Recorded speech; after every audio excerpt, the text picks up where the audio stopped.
Assalamualaikum warahmatullahi wabarakatuh. Pada video ini, saya akan mempresentasikan tugas mata kuliah Rekayasa Bahan Alam dengan judul Pemanfaatan Bahan Alam untuk Mengoptimalkan Pemupukan NPK terhadap Yield Tanaman. Dengan saya, Elvira Ismi Habibah, dengan NPM 08.2025.1.81.81028 dari kelompok 8. Jadi topik ini kami angkat karena pemupukan NPK memang menjadi tulang punggung pertanian modern. Namun pada praktiknya, efisiensi pemupukan NPK masih tergolong rendah akibat kehilangan unsur hara, kemudian melalui pencucian, penguapan, serta fiksasi di dalam tanah.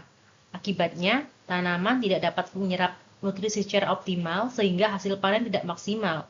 Oleh karena itu, karya tulis ini berfokus pada bagaimana bahan alam seperti pupuk organik, kompos, dan biochar dapat dimanfaatkan sebagai pendukung pemupukan NPK untuk meningkatkan efisiensi serapan unsur hara dan meningkatkan yield tanaman secara berkelanjutan.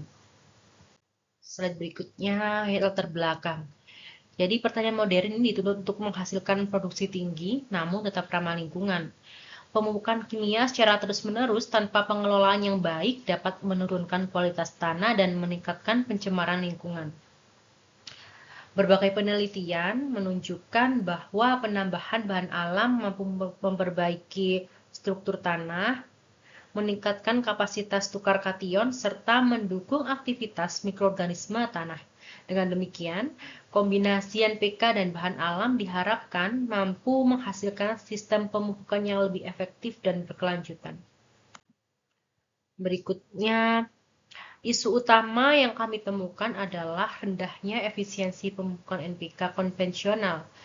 Tantangan yang muncul meliputi yang pertama ada kehilangan nitrogen melalui leaching dan volatilisasi, yang kedua ada rendahnya daya simpan nutrien di dalam tanah, yang ketiga adalah ketergantungan tinggi terhadap pupuk kimia. Jadi jika kondisi ini dibiarkan, maka produktivitas pertanian akan sulit meningkat secara berkelanjutan. Jadi tujuan karya tulis ini yang pertama yaitu mengkaji peran bahan alam sebagai pendukung pemupukan NPK. Yang kedua, menganalisis pengaruh kombinasi NPK dan bahan alam terhadap yield tanaman.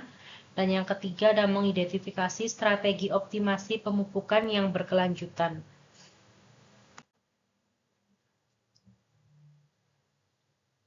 Jadi pada gambar bisa kita lihat desain proses yang kami usulkan yang diawali dengan persiapan bahan alam seperti ada kompos, kemudian pupuk organik, dan biochar. Kemudian bahan-bahan tersebut dikeringkan dan dihaluskan yang kemudian akan dicampurkan secara homogen dengan pupuk kimia. Dengan pupuk NPK. Pada pendekatan lanjutan, NPK dapat diformulasikan dalam bentuk slow release atau nano NPK dengan bahan alam seperti matrix. Campuran tersebut kemudian diaplikasikan ke tanaman melalui dua metode, yaitu yang pertama bisa aplikasi langsung ke tanah dan yang kedua aplikasi daun atau foliar. Mekanisme kerjanya adalah bahan alam meningkatkan kemampuan tanah menahan nutrien, sedangkan nano NPK meningkatkan kecepatan dan efisiensi penyerapan hara oleh tanaman. Metode yang digunakan adalah studi literatur terhadap jurnal internasional 5 tahun terakhir. Artikel yang dianalisis membahas integrasi pupuk organik anorganik, nano NPK, pupuk lepas lambat, serta respon fisiologis tanaman.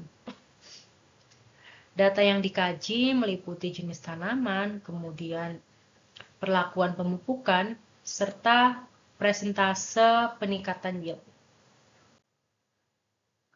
Jadi bisa kita lihat pada grafik. Jadi grafik ini adalah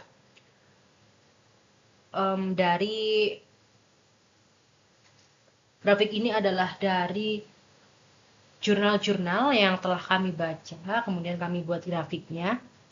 Yang bisa kita lihat yield tertinggi yaitu 140% diperoleh pada tanaman Coleus aromaticus Benth, dengan media tanam campuran tanah dan pupuk organik dengan rasio 6:1, serta aplikasi nano NPK melalui daun. Sebaliknya, yield terendah yaitu pada gambar, yaitu 15,9% terjadi pada tanaman kubis dengan pelakuan pupuk organik dan kimia jangka panjang selama 16 tahun di lingkungan sensitif. Perbedaan ini menunjukkan bahwa metode pemupukan dan kondisi lingkungan sangat mempengaruhi keberhasilan sistem pemupukan. Jadi, hasil kajian itu menunjukkan bahwa kombinasi NPK dengan bahan alam secara konsisten memberikan yield lebih tinggi dibandingkan NPK tunggal.